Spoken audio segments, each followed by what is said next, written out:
장 1절에서 13절의 말씀을 저와 여러분이 한 절씩 교독으로 읽도록 그렇게 하겠습니다. 고린도전서 10장 1절 제가 먼저 읽습니다.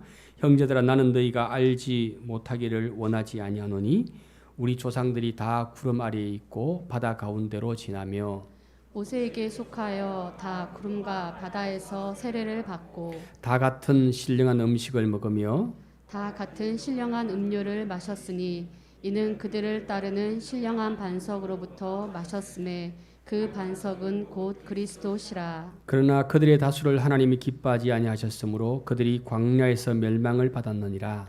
이러한 일은 우리의 본보기가 되어 우리로 하여금 그들이 악을 즐겨한 것 같이 즐겨하는 자가 되지 않게 하려 함이니 그들 가운데 어떤 사람들과 같이 너희는 우상 숭배하는 자가 되지 말라. 기록된 바 백성이 앉아서 먹고 마시며 일어나서 뛰논다 함과 같으니라. 그들 중에 어떤 사람들이 음행하다가 하루에 23,000명이 죽었나니 우리는 그들과 같이 음행하지 말자. 그들 가운데 어떤 사람들이 주를 시험하다가 뱀에게 멸망하였나니 우리는 그들과 같이 시험하지 말자. 그들 가운데 어떤 사람들이 원망하다가 멸망시키는 자에게 멸망하였나니 너희는 그들과 같이 원망하지 말라. 그들에게 일어난 이런 일은 본보기가 되고 또한 말세를 만난 우리를 깨우치기 위하여 기록되었느니라. 그런즉 선줄로 생각하는 자는 넘어질까 조심하라. 다 같이 사람이 감당할 시험 받기는 너희가 당한 것이 없나니 오직 하나님은 미쁘사 너희가 감당하지 못할 시험 당함을 허락하지 아니하시고 시험 당할 즈음에 또한 피할 길을 내사 너희로 능히 감당하게 하시느니라. 아멘. 할렐루야. 한번 옆 사람과 인사하겠습니다. 사랑하고 축복합니다. 말씀에 큰 은혜 받으세요. 우리의 인사가 흔히 영혼 없는 이런 표현들 많이 쓰잖아요. 영혼이 담겨진, 마음이 담겨진 그런 인사가 되면 참 좋겠습니다. 궁금하잖아요. 우리가 믿음의 가족들인데 천국 가서 영원히 함께 살아야 되는데 한 주는 어떻게 지냈는지, 또 어렵고 힘든 일은 없었는지, 또 이 자리에 누가 보이지 않으면 무슨 일이 있는지 끝나고 또 이렇게 전화해보고 또 위에서 기도하고 그것이 진정한 영적인 교제 코이노니아가 될 줄로 믿습니다. 제 기억으로요, 제가 중학교 다닐 때 처음으로 역사를 접한 것 같아요. 그때는 국사라는 이름으로 요즘은 한국사라 그러나요? 그렇게 배웠고 그리고 세계사도 배웠던 기억이 나고 제가 신학교를 다니면서 여러 학기에 거쳐서 초대교회사, 중세교회사, 근현대교회사, 한국교회사 역사에 많은 시간을 할애했던 것 같아요. 우리가 왜 역사를 배워야 할까요? 많은 시간을 투자하면서 역사를 배우는 목적이 뭘까요? 이미 지나가버린 과거 역사를 기억하기 위해서 역사를 배우는 것은 분명히 아닐 것입니다. 특별히 구약은 이스라엘 유대인의 역사라고 말할 수 있겠죠. 우리가 성경을 구분할 때 구약 성경을 이렇게 펼치시면 창세기, 출애굽기, 레위기, 그다음 뭐예요? 민수기, 신명기. 이것을 모세오경이라고 말하죠. 율법서죠. 그리고 이어지는 가나안 정복사를 기록하고 있는 여호수아부터 에스더까지 12권 있죠. 그게 뭐냐면 구약 이스라엘의 역사를 기록하고 있는 책입니다. 이 모세오경도 사실은 이스라엘의 초대 역사를 율법서이지만 많이 포함되고 있거든요. 그러니까 구약 성경 39권 가운데 무려 17권이 이스라엘의 역사를 기록하고 있어요. 그리고 구약의 역사는 에스더서에서 멈춰져 있습니다. 나머지 선지서는 다 그 앞에 역사와 관련이 있기 때문에 우리 이렇게 사실은 구약의 비중 가운데서 역사서의 비중이 크고 이 17권을 잘 알면은 이스라엘 역사 전체를 안다라고 이해한다라고 그렇게 아마 할 수 있을 것 같아요. 우리의 역사도 사실은 아닌데 왜 우리가 이스라엘 유대인의 역사를 배워야 할까요? 왜 알아야 할까요? 역사라는 의미를 지닌 영어 단어가 있죠. 뭐예요? 히스토리. 어떤 분은 그렇게 설명을 하더라고요. 인류의 역사라는 게 곧 뭐냐 하면 타락한 인류를 구원하기 위한 하나님이 보내신 그분의 스토리다. His 스토리다. 결국 인간의 역사라는 건 뭐냐면 구속의 역사라고 하는 거죠. 하나님이 타락한 우리를 구원하기 위한 하나님의 스토리, 그것이 인간의 역사다. 그렇게 설명하기도 합니다. 그런 의미에서 보면 기독교는 역사성을 지니는 종교다. 그렇게 말할 수가 있을 것입니다. 인류의 역사 속에 나타난 하나님의 구원 역사를 알아야 하기 때문에 구약의 역사를 배워야 하고 이해하는 것이 중요하죠. 특별히 이스라엘은요, 아주 정말 특별한 그런 민족이라고 말할 수 있습니다. 타락한 인류를 구원하기 위해서 하나님께서 갈대아우르에서 아브라함이라고 하는 한 사람을 핀셋으로 이렇게 집어내십니다. 그에게 말씀하시죠. 아브라함아, 너는 너의 본토 친척 아버지 집을 떠나서 내가 너에게 지시할 땅으로 가라. 내가 너로 큰 민족을 이루게 하겠다. 그래서 하나님은 아브라함을 아브라함 되게 하셔서 천하 만국을 구원코자 하는 놀라운 계획을 세우셨어요. 가나안 땅에 이주해 왔잖아요. 그런데 가나안 땅에 임한 큰 어려운 기근이 그 땅에 덮치게 되죠. 그때 야곱과 그의 가족 70명은 양식을 구하기 위해서 요셉이 살고 있는 총리하는 애굽으로 이주하게 되어집니다. 그리고 그곳에서 400년을 지내게 돼요. 70명의 가족이 내려갔어요. 400년이라는 그 짧은 시간 안에 나중에 애굽에서 나올 때는 장정만 얼마예요? 60만 명. 장정이라고 할 때 남자죠. 20세에서 50세까지입니다. 그러면 그들이 결혼했으면요, 부인들이 있을 것이고, 자녀들을 이렇게 한 3명만 낳고, 그다음 50세 이하 노인들을 생각하면 그저 어림잡아도 300만, 400만이 되는 70명이 400년 만에 그렇게 큰 한 민족을 이루는, 애굽의 바로가 두려워할 정도로 그렇게 큰 민족을 이루고 애굽에서 나오게 되죠. 어떤 의미에서 애굽은 하나님이 한 민족으로 키우시는 모판이었다, 그렇게 말할 수도 있을 것 같아요. 애굽의 압제로 부르짖는 그들을 위해서 하나님은 모세라는 한 사람을 부르시고 그를 통해서 이스라엘 백성을 애굽에서 이끌어 내십니다. 그리고 3개월 만에 그들은 시내산에 도착을 하고 하나님께서 율법을 그들에게 주시죠. 그 율법을 주시기 전에 하신 말씀이 출애굽기 19장 5절에서 6절 말씀이에요. 세계가 다 내게 속하였나니 너희가 내 말을 잘 듣고 내 언약을 지키면 너희는 모든 민족 중에서 내 소유가 되겠고 너희가 내게 대하여 제사장 나라가 되며 거룩한 백성이 되리라. 하나님께서 제사장 나라로 이스라엘을 불러주신 것이죠. 그래서 이스라엘은 좀 특별한 민족이라고 할 수 있습니다. 여러분, 세계 어느 나라 가운데서 그들처럼 구원받은 백성들이 어디에 있을까요? 바울은요, 로마서 3장 1절과 2절에서 그렇게 말합니다. 유대인의 특권에 대해서 말하면서 그런즉 유대인의 나음이 무엇이며 할례의 유익이 무엇이냐, 범사에 많으니 우선은 그들이 하나님의 말씀을 맡았음이니라. 하나님의 말씀을 받은, 하나님의 말씀을 계명을 받은 특별한 민족이다, 복받은 민족이다. 바울이 그것을 말하고 있죠. 바울은요, 오늘 고린도전서 10장에서 구체적으로 이스라엘 백성들이 받은 축복에 대해서 설명을 하고 있어요. 1절 말씀에 보니까 1절 한번 볼까요? 형제들아, 나는 너희가 알지 못하기를 원하지 아니하노니. 무슨 말이에요? 알기 원한다는 거죠. 알기 원하는데 우리 조상들이 다 구름 가운데에 있고 바다 가운데로 지나며 하나님의 절대적인 보호와 인도하심을 통해서 이스라엘에서 구원받았음을 분명히 상기시키고 있죠. 여기서 구름 그랬어요. 우리 조상들이 다 구름 아래에 있고 구름에 특별히 하나님의 인도하심을 말씀하고 있죠. 보세요. 애굽에서 나와서 그들이 하나님이 갈라놓으신 홍해를 건넙니다. 그런데 구름이 그들을 앞서 인도해요. 그리고 구름이 뒤로 옮겨집니다. 왜냐하면 애굽의 군대가 그들을 추격하잖아요.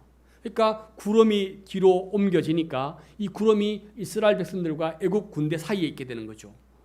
그러니까 저쪽 애굽 군대 쪽에는 구름이 있으니까 어두움이 구름과 함께 흑암이 있고 이쪽 이스라엘 진영에는 불기둥이 있으니까 환하게 밝은 그런 가운데 있는 것이죠.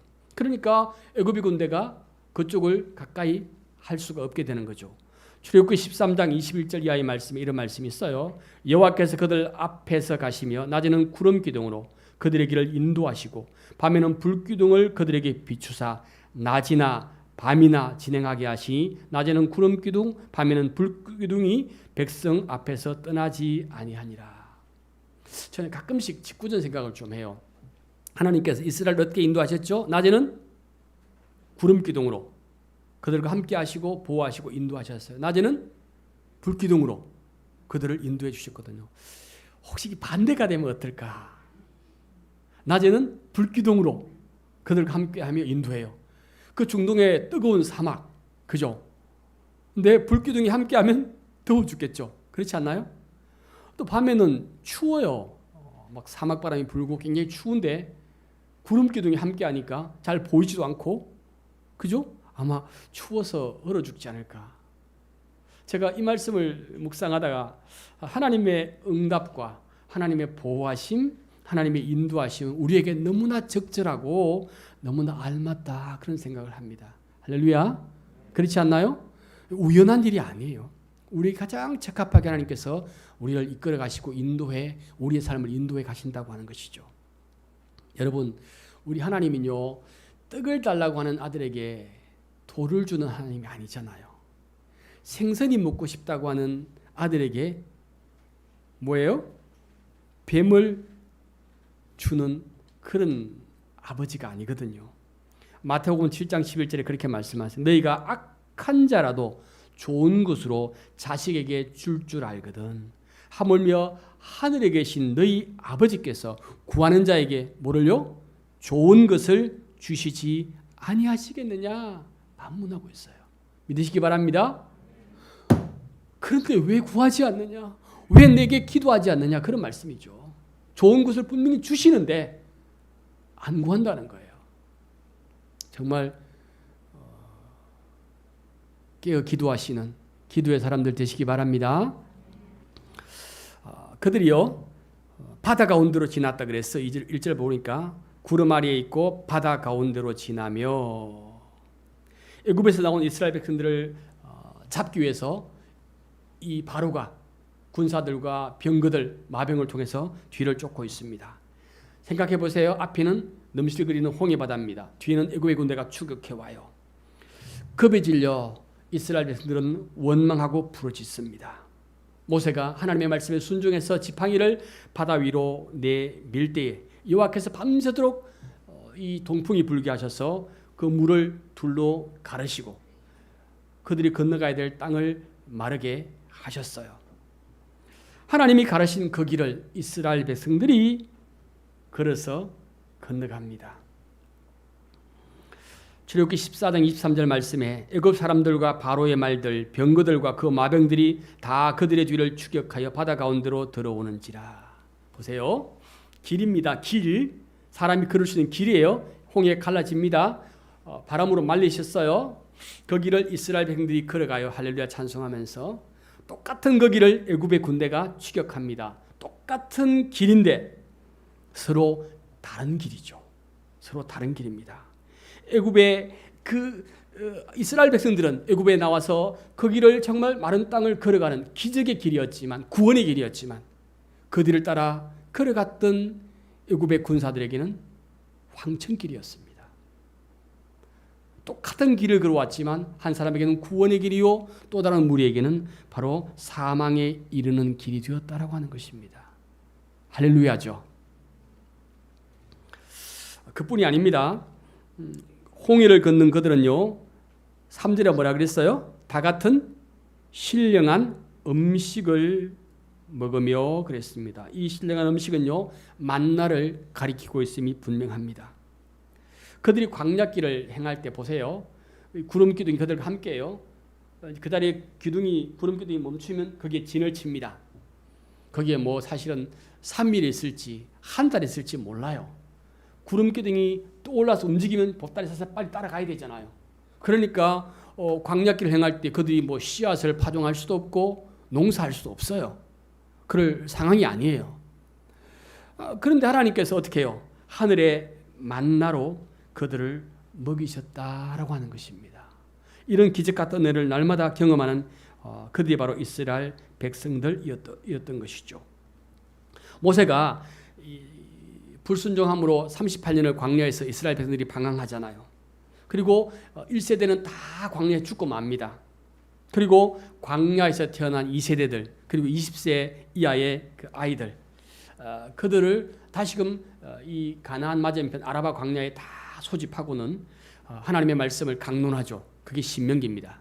신명기는요 모세가 한 3편의 설교 그렇게 여러분 이해하시면 좋을 것 같은데 모세가 지난 40년을 회고하면서 그렇게 말해요. 신명기 29장 5절 말씀에 주께서 40년 동안 너희를 광야에서 인도하셨거니와 너희 몸의 옷이 낡아지지 아니하였고 너희 발에 신이 헤어지지 아니하였으며 지난 40년 광야 생활을 돌아보는 거예요.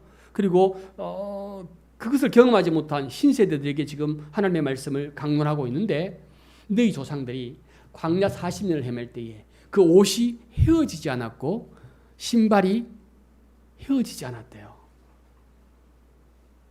이 기적 아니에요? 그 광야에서 뭐 길쌈을 하겠어요? 어떻게 하겠어요? 그런데 옷과 신발 몇 년 신었어요? 우리는 뭐 넉 달도 못 입잖아요. 실적 나서 못 입기도 하고 40년간 그 옷과 신이 헤어지지 않도록 하나님께서 기적적으로 섭리하셨다고 하는 것이죠. 하나님은 자기 백성을 위하여 날마다 기적을 행하셨습니다. 하늘에 만나로 먹이시고 또 고기 먹고 싶어하는 그들에게 메추라기로 정말 그렇게 그들에게 허락해 주셨어요. 그들은 날마다 하나님의 기적을 경험하는 정말 기적 같은 백성들이었습니다. 4절 말씀에 그렇게 말하죠. 다 같은 신령한 음료를 마셨으니 이 사건은 출애굽기 17장에 기록되어진 그 사건이죠. 르비딤의 장막을 쳤지만 마실 물이 없어서 그들은 모세와 다투게 되죠. 출애굽기 17장 3절 말씀에 거기서 백성이 목이 말라 물을 찾으매 그들이 모세에게 대하여 원망하여 이르되 당신이 어찌하여 우리를 애굽에서 인도해 내어서 우리와 우리 자녀와 우리 가축이 목말라 죽게 하느냐. 하나님의 기적을 날마다 경험하는 기적의 백성이었지만 계속 하나님과 모세를 원망하는 거죠. 모세가 하나님이 지시하신 대로 그 반석을 가리켰을 때에 쳤을 때에 생수가 솟아납니다. 그 물은요 이스라엘 온 백성들과 가축을 먹이기에도 충분한 양의 물이었습니다.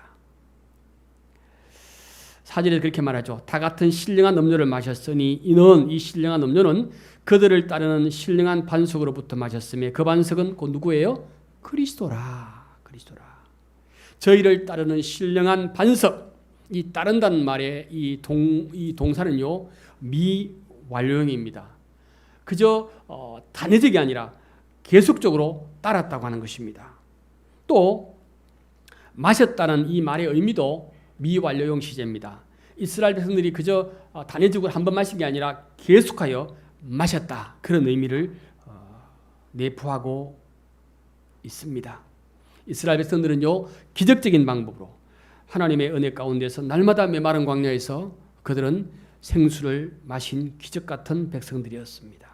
근데 바울은 이 목마른 이스라엘 백성들에게 끊임없이 생수를 공급하여 마시게 한 그분은 바로 그리스도다. 그렇게 해석하고 있습니다. 바울은요 구약시대나 신약시대나 예수 그리스도는 모든 인류를 구원하는 생명의 떡이시며 또한 생수를 공급하시는 생명의 물 되심을 강조하고 있는 것이죠. 요한복음 6장 32절 이하의 말씀에 이런 말씀이 있습니다. 예수께서 이르시되 내가 진실로 너희에게 이르노니 모세가 너희에게 하늘로부터 떡을 준 것이 아니라 내 아버지께서 너희에게 하늘로부터 참 떡을 주시나니 하나님의 떡은 하늘에서 내려 세상에 생명을 주는 것이니라. 예수께서 이르시되 나는 생명의 떡이니 내게 오는 자는 결코 줄이지 아니할 터이요 나를 믿는 자는 영원히 목마르지 아니하리라. 아멘. 말씀을 한번 정리해 봅시다. 바울이 기록한 고린도 전서 1차적인 독자는 고린도 교회입니다. 고린도 교회 성도들이죠. 고린도 교회 참 문제 많은 교회잖아요. 교회에서 일어날 수 없는 모든 문제가 다 일어났던 모든 문제를 예표하고 있는 그런 교회가 고린도 교회였습니다. 교회 안에서 성도들이 갈등하고 반목합니다. 정말 교회에서 일어날 수 없는 음행 사건이 일어나요. 한 성도가 이 계모를 취하는 그런 사건이 이 교회에 실제적으로 일어났습니다. 그뿐만이 아니라 교인들끼리 서로 싸워서 해결 안 되니까 세상 법정에 서로 고발하는 그런 일들이 고린도 교회에서 일어났어요. 결혼 문제, 우상에게 바친 제물을 먹어야 되냐 말아야 되냐, 또 뭐 결혼의 문제, 또 은사에 대한 오해, 모든 문제가 이 고린도 교회에서 다 정말 일어났던, 그들을 향해서 바울은 지금 편지를 쓰고 있는 거예요. 유대인들은요, 그들 스스로가 하나님의 선택을 받은 선민이다라는 선민 사상이 똘똘 뭉쳐 있습니다. 그리고 우리는 하나님의 거룩한 백성이야, 성민이야, 그렇게 자부하죠. 교회의 고린도 교회 주류였던 유대인들 역시도 우리는 그들의 조상들의 후손이다라고 하는 자부심으로 가득 차 있었습니다.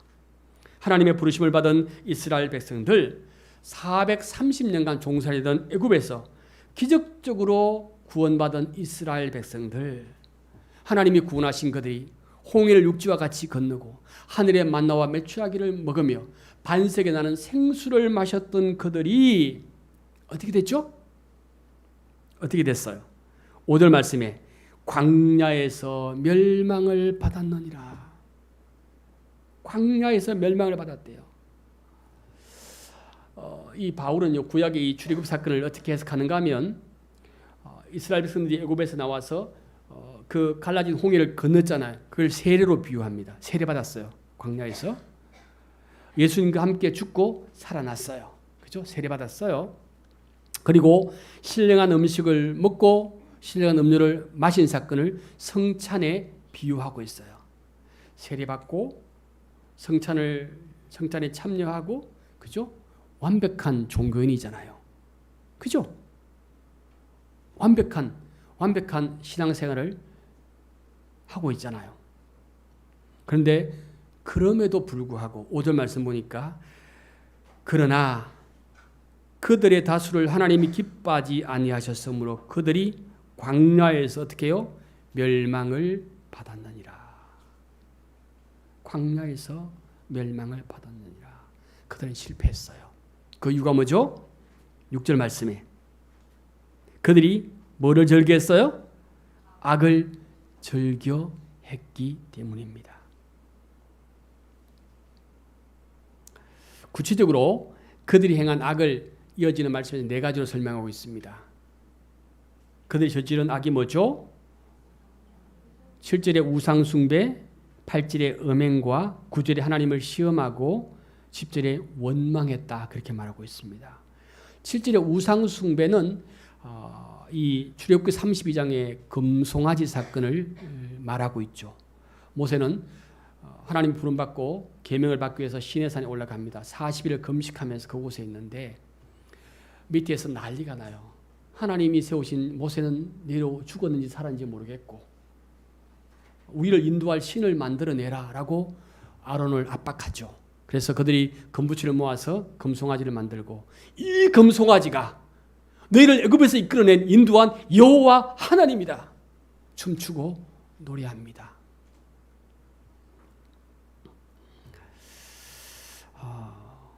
고린도 교회 안에서도 예수를 믿으면서도 우상을 섬기는 일이 그대로 자행되고 있었어요. 요즘 전보는 기독교인들이 많대요. 네. 실제로 여러분도 그러신지 모르겠어요. 한 분도 그런 분 안 계신 줄 압니다.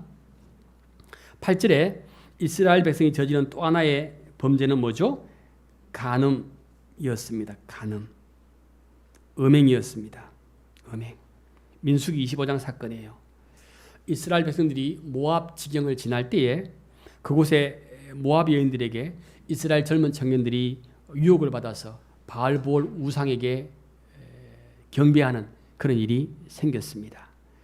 이 바알보올을 섬기는 이 행위는 마지막에는 그 처녀들과 음행을 하는 그런 일로 종결되어지는 그런 것들입니다. 결국 우상숭배는요, 음행과 긴밀한 관계를 가지고 있어요. 바울 당시의 고린도 교회도 바로 그런 도시였죠. 종교적인 매춘이 성행했던 그런 도시로 유명합니다. 바알에 부속된 이 사건으로 말미암아 2만 4천 명이, 여기 성경 2만 3천 명이라고 그랬어요. 하루아침에 연병으로, 전염병으로 죽어 나갔습니다. 9절 말씀에 주를 시험하다가 뱀에게 멸망당했다 그랬습니다. 시험한다는 말은 하나님의 선하심과 능력, 하나님의 지혜를 그릇된 동기에서 알아보려고 하는 그런 인간의 생각을 말하고 있습니다. 이스라엘 백성들은요, 광야에서 죄에 대한 하나님의 관용을 시험하고 구원의 능력을 시험했습니다. 하나님은 시험하는 그들에게 불뱀을 보내서 불뱀에 물려 죽게 하셨어요. 10절 말씀에 어떤 사람들은 원망하다 멸망을 당했습니다. 이스라엘 백성들이 지은 네 번째 죄죠. 하나님이 세우신 지도자인 모세와 아론을 향한 그런 원망이었습니다. 본절은요, 민수기 16장 사건으로 보여져요. 고라의 반역이죠. 그를 따르는 1만 4천 명이 모세의 그 리더십을 대항하다가 전염병으로 1만 4,700명이 죽게 된 그 사건을 말씀하고 있습니다. 여러분 생각해 보십시오. 실패할 수 없고 실패해서 안 되는 하나님의 거룩한 백성들이 광야에서 멸망을 당했습니다. 그 이유가 뭐죠? 하나님이 구별하여 부르신 그들을 하나님이 기뻐하지 않는 이유가 뭐냐 이거죠. 바로 그것은 우상을 섬기고 간음을 행하고 하나님을 시험하고 하나님이 세운 지도자를 향해서 원망했다라고 하는 것입니다. 바울이 이 사건을 구체적으로 언급하는 이유가 뭘까요? 11절 말씀에 그렇게 기록한 이유를 말하고 있습니다. 그들에게 일어난 일은 본보기가 되고 또한 말세를 만난 우리를 깨우치기 위하여 기록되었느니라. 본보기, 이그젠플이래요. 또한 우리를 깨우치기 위해서 영어 성경 보니까 워닝이라고 하는 경고하기 위해서 이 사건을 기록한다 그렇게 말하고 있습니다. 생각해 보십시오. 장자 죽음의 재앙에서 어린 양의 피를 바른 그들은요, 죽음의 재앙에서 구원을 받았습니다. 어린 양의 피의 증거를 가지고 그들이 홍해를 걸어갈 때에 홍해가 갈라집니다. 기적 같은 일이죠. 할렐루야 찬양하면서 그 갈라진 홍해길을 걸어서 건넜습니다. 하늘에서 내려주시는 만나를 먹었어요. 반석에 나는 생수를 그들이 마셨습니다. 정말 기적 같은 일이고 기적 같은 백성들이잖아요. 그런데 그들은 광야에서 죽임을 당합니다. 하나님의 약속의 땅 가나안 땅을 들어가지 못하고 광야에서 다 하나같이 멸망을 당했습니다. 하나님이 기뻐하지 않는 악을 행했기 때문이죠. 이것은 본보기입니다. 본보기. 이것을 보고 너희는 우상 숭배한 자들과 같이 우상을 숭배하지 말라는 경고입니다. 음행하다가 멸망당한 자와 같이 음행하지 말라는 것입니다. 하나님을 원망하다가 죽은 사람들과 같이 하나님을 원망하지 말라는 것입니다. 하나님을 시험하지 말라는 것입니다. 지도자들을 향해서 원망하지 말라 그렇게 말씀하고 있습니다.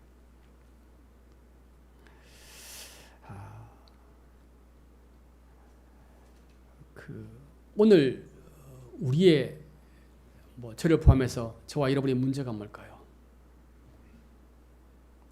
왜 우리의 삶에 변화가 없을까요? 하나님이 원하시는 변화가, 또 우리 스스로 기대하는 변화가 없는 이유가 뭘까요? 한번 생각해 보시죠. 철학자 헤겔이 이런 말을 했어요. 우리가 역사로부터 배울 수 있는 유일한 교훈이 있다면 우리가 역사로부터 아무것도 배우지 않고 있다는 것이다. 역사로 끝내는 거예요. 오늘 우리에게 본보기로 샘플로 주셨는데 그들의 실패를 바라보면서 우리가 그렇게 안 살아야 되는데 우리가 똑같이 그렇게 산다는 거예요. 그러니까 역사로부터 배우지 않는 그것 때문에 우리는 그 역사의 실패를 계속해서 어떻게 해요? 반복하고 있는 거죠. 우리의 조상들이 실패했던 그 길을 따라서 그대로 반복하고 있다는 것이죠.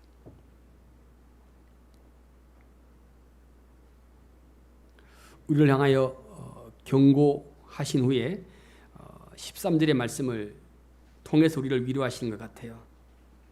우리 13절 요절처럼 다 외우는 말씀이잖아요. 한번 같이 한번 읽도록 하겠습니다. 사람이 감당할 시험 밖에는 너희가 당한 것이 없나니 오직 하나님은 미쁘사 너희가 감당하지 못할 시험 당함을 허락하지 아니하시고 시험 당할 점에 또한 피할 길을 내사 너희로 능히 감당하게 하시느니라. 여기에 시험이라는 말이 나와요. 시험.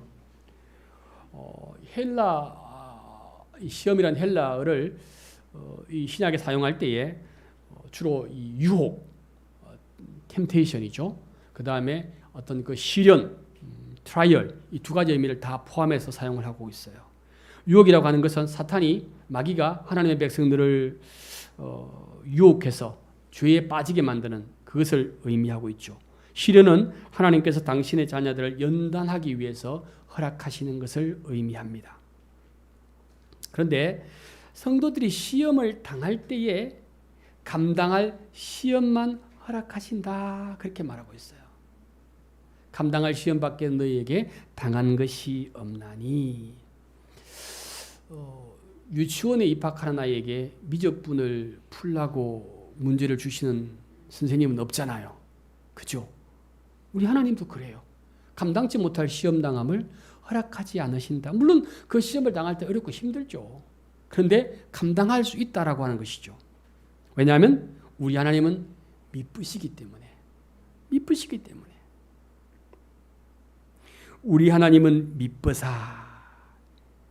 피스토스입니다. 신실하시다. 믿을 수 있다. 그런 말이에요. 신실하신 하나님. 찬양하잖아요. 고린도 교인들이 가지고 있었던 복음에 대한 지식이나 경건에 대한 생활, 그것을 근거로 해서 시험을 이길 수 있다는 말이 아닙니다. 오직 하나님의 신실하심으로 우리가 당하는 모든 시험을 이길 수 있다라고 하는 겁니다. 내가 믿는 하나님은 신실하시기 때문에 내가 감당치 못할 시험을 허락지 않으세요. 반드시 감당케 하시는 신실하신 하나님이다. 제가 아직도 젊지만 나이가 들어가면서 좋아하는 찬송이 하나 있어요. 301장. 지금까지 지내온 것 주의 크신 은혜라. 이 찬송을 참 좋아해요. 지금까지 지내온 게 뭐예요? 주님의 은혜. 한이 없는 주의 사랑 어찌 이루 말하랴. 자나깨나 주의 손이 항상 살펴주시고 모든 일을 주 안에서 형통하게 하시네. 너희가 감당치 못할 시험을 허락지 아니하시고. 여기에 시험 당한다는 의미를 굳이 이게 유혹이냐 시련이냐 구분할 필요는 없어요. 야고보 1장 14절 말씀에 오직 각 사람이 시험을 받는 것은 자기 욕심에 끌려 미혹됨이니 라는 말씀처럼 사실 대부분 우리가 시험 당하는 것은 내 욕심 때문에, 사실은 연단의 의미보다 욕심 때문에, 나의 죄성 때문에 생기는 어려움들이 많죠. 훨씬 많죠. 그런데요, 그렇다 할지라도 하나님은요, 그러한 실패와 어려움을 통해서도 우리를 연단하시고 우리를 훈련하신다는 겁니다. 시험 당할 점에 피할 길을 내신다 말씀합니다. 하나님께서 시험을 허락하실 때 피할 길도 함께 예비해 주시는 것이죠. 하나님은요, 우리로 하여금 감당할 수 없는 시험을 허락지 않으십니다. 또 직면할 그 문제를 해결할 수 있는 힘도 함께 공급하여 주시는 그런 신실한 하나님 되심을 확실하게 믿으시는 저와 여러분 되시기를 바랍니다. 그렇다면 우리가 시험 당할 때에, 어려움에 직면할 때에 하나님 예비하신 피할 길이라는 게 뭘까? 어렵지 않아요. 오늘 말씀을 통해 살펴본 것처럼 이스라엘 백성들을 광야에서 실패케 한, 특별한 하나님의 백성들을 실패케 한 우상 숭배와 음행과 원망과 시험, 이런 악을, 하나님 기뻐하지 않는 악을 우리의 삶에서 제거해 나가야 한다라고 하는 것입니다. 가나안을 향해 걸어가는 이스라엘 백성들, 그들이요 길이 좀 험하다고 하나님을 원망해요. 그리고 모세를 원망합니다. 민수기 21장 5절에 이런 말씀이 있습니다. 어찌하여 우리를 애굽에서 인도해 내어 이 광야에서 죽게 하는가? 이곳에는 먹을 것도 없고 물도 없도다. 우리 마음이 이 하찮은 음식을 싫어하노라. 하나님께서 내려주시는 날마다 공급해 주시는 만나를 이 하찮은 음식이 이제 실증나 그렇게 말해요. 실증난대요. 그래서 하나님께서 어떻게 하시죠? 백성 중에 불뱀을 보내서 원망하는 백성들을 물게 하십니다. 이스라엘 백성 중에 불뱀에 물려서 죽어가는 자가 많아졌습니다. 그렇게 되자 이스라엘 백성들이 하나님 앞에 회개하죠. 부르짖습니다. 그때 하나님께서 피할 길을 주세요. 딱 하나입니다. 뱀에 물렸을 때 어떻게 해야 됩니까? 빨리 피가 통하지 않도록 이렇게 지혈을 하고 뭐 빨아내든지 약초를 바르든지 그래야 되잖아요. 하나님 그런 방법을 주시지 않았어요. 민수기 21장 8절의 말씀 보면 여호와께서 모세에게 이르시되 불뱀을 만들어 장대 위에 매달아라. 물린 자마다 그것을 보면 살리라. 모세가 놋뱀을 만들어 장대 위에 다니 뱀에게 물린 자가 놋뱀을 쳐다본 적 모두 살더라. 장대에 달린 놋뱀을 바라보라는 겁니다. 코로나 팬데믹은 이 시대에 우리 모두가 당하는 시험일 수 있어요. 믿는 자든지 안 믿는 자든지. 그렇죠? 그러나 우리가 믿기는 우리 하나님, 신실하신 우리 하나님은 시험당한 우리에게 피할 길을 이미 예비해 주신 줄로 압니다. 그게 뭐예요? 하나님께로 돌아가는 겁니다. 우리의 몸과 우리의 마음이, 우리의 생각이 하나님께로 돌아가는 겁니다. 말씀으로 돌아가는 겁니다. 본질을 향해서 교회가 회복되는 겁니다. 한국교회는 너무 세속화되어 있습니다. 본질을 향해서 돌아가야 돼요. 십자가로 돌아가야 돼요. 이 강단은 도덕을 강론하는 강단이 아니라 예수 그리스도의 십자가와 부활을 증거하는 증거의 강단이 되어져야 합니다. 그것이 한국교회가 사는 길이고 대한민국이 사는 길이라고 하는 겁니다. 모든 성도들이 사회적 거리두기에 익숙하죠. 제가 며칠 전에 저도 깜짝 놀랐는데요. 제가 이렇게 아침에 새벽기도 마치고 길을 조금 이렇게 산책을 하는데 어떤 분이 마스크를 이렇게 내렸어요. 저를 보더니 뒤로 이렇게 물러나더라고요. 사람이 무서워요. 사회적 거리두기가 우리 몸에 체질이 되었어요. 성도가 성도를 만나는 것도 그렇고 악수 손을 잡는 것도 피해야 되고 철저하게 우리가 이제 그게 교육이 잘 된 것 같아요. 근데 사회적 거리두기가 저는요 그것으로 끝나지 않고 사회적 거리두기가 주님과 거리 좁히기로 그렇게 성화되었으면 좋겠어요. 어쩌면 코로나 전염 때문에 우리가 좀 멀어질 수 있고 거리를 둘 수 있지만 우리의 마음은 더 가까워지고 그죠? 주님과 더 밀착되는 그런 저와 여러분 되시기를 바랍니다. 피할 길은 새로운 방법이 아닙니다. 우리가 믿고 아는 대로 십자가로 돌아가는 겁니다. 우리 마음이 주님께로 돌아가는 그것입니다. 이번 한 주간도 주님과 함께 사시는 저 여러분 되시기를 바랍니다. 한번 말씀 기억하며 기도했으면 좋겠습니다. 말씀 들었습니다. 하나님 내 삶에서 하나님 기뻐하지 않는 악들을 제거해 주시고 하나님보다 더 사랑하고 더 좋아하고 더 의지하고 더 많이 시간 빼앗기는 그것들이 바로 우상이고 하나님께 대한 간음이 되는 줄로 압니다. 하나님 내 삶에서 모든 우상을 제거해 주시고 원망과 불평을 그치고 감사하는 찬양하는 그런 삶이 되게 해 주옵소서. 내 마음이 정말 내 생각이 내 삶이 하나님께로 온전히 돌아가게 하옵소서. 말씀을 내 삶에 회복하게 하시고 정말 십자가를 회복하는 십자가 가지고 주님을 따라가는 그런 삶이 되게 해 주옵소서. 우리 평상에 계신 목사님을 위해서 함께 동성으로 기도하겠습니다. 살아계신 하나님 아버지 이 시간에 말씀을 들었습니다. 하나님 아버지요 우리에게 분명히 고난당한 우리에게 환난 가운데 우리에게 어려움 가운데 직면한 우리에게 하나님 피할 길을 주셨습니다. 우리의 삶에 하나님이 기뻐하지 않는 모든 악들을 제거할 수 있게 도와주시고 우리의 마음이 하나님께 돌아가게 하시고 우리의 생각이 하나님께로 돌아가게 하시고 그리함으로 말미암아 내 삶이 하나님 앞에 있기 원합니다. 하나님과 진정으로 동행하는 그런 삶을 살아낼 수 있도록 도와주시기 원합니다.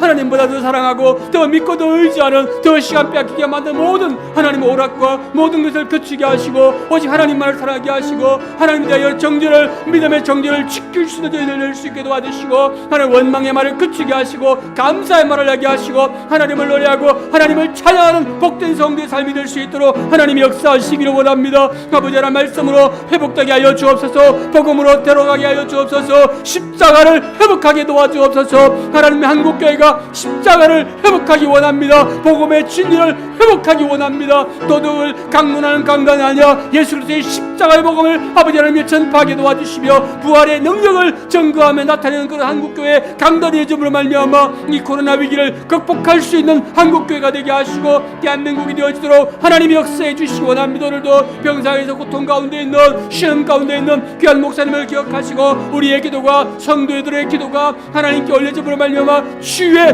능력으로 나타날 수 있도록 하나님이 역사하여 주시옵소서. 그리하실 주님을 찬양합니다. 우리의 기도에 응답하신 사랑의 주님을 찬양하며 예수님으로 기도하옵나이다. 아멘.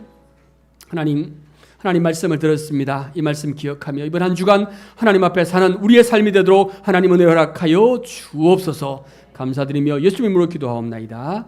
아멘. 찬송가 301장 하나님께 올려드리겠습니다.